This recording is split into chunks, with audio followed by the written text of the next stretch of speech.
Hi there, Beach Bum Astrologer. It's real beach bum weather actually. It's really warm. The beach is really busy, and this is early in the morning, and already the sands are full of people. The sea has got to be really cold. I mean, it's still May, but people are paddling and wading. And doggies are doing what they do. As you know, I don't plan these talks. I just, an idea enters my head, and if I'm in the mood, and the light is right, and the wind is not too bad. It's a light breeze today, so you might hear a sort of slight sound.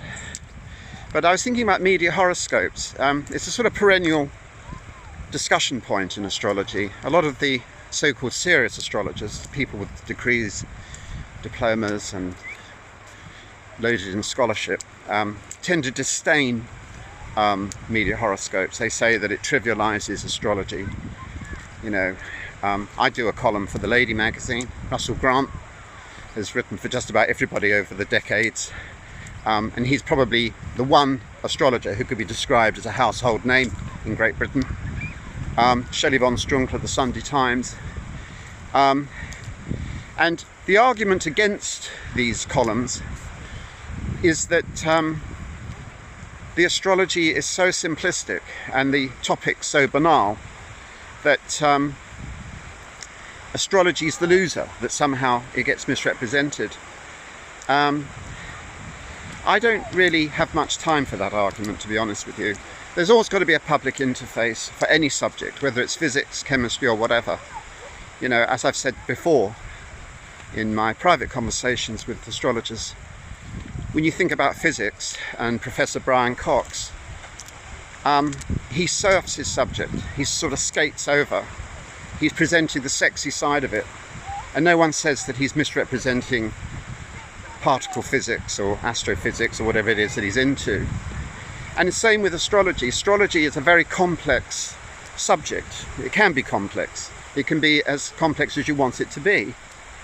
And I would remind some astrologers that the medium really is the message.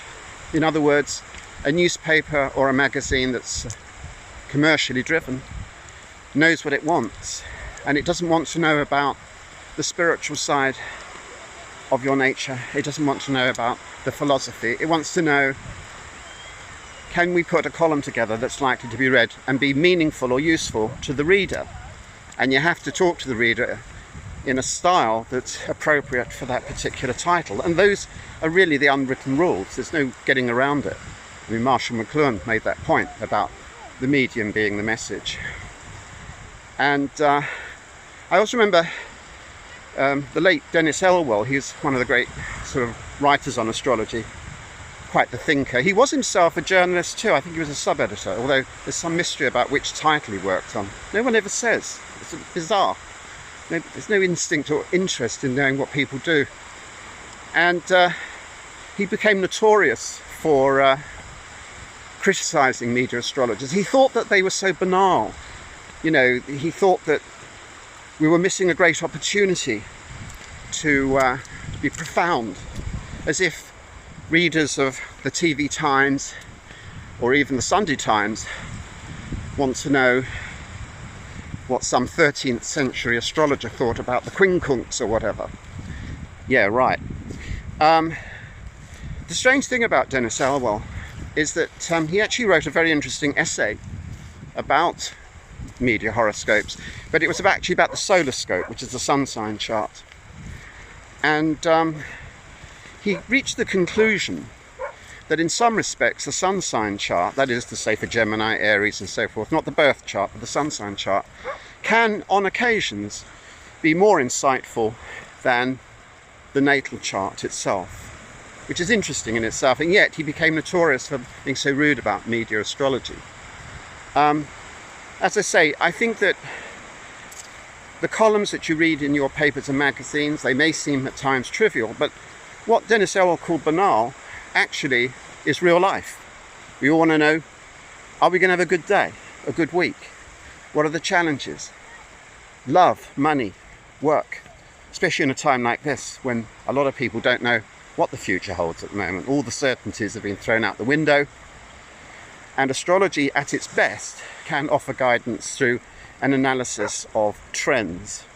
The greatest of the exponents of media astrology was Patrick Walker, the late Patrick Walker. And he had that gift of taking the trends that he saw in the charts and converting them into an intelligent and entertaining guide for his many, many readers. He made a fortune as an astrologer.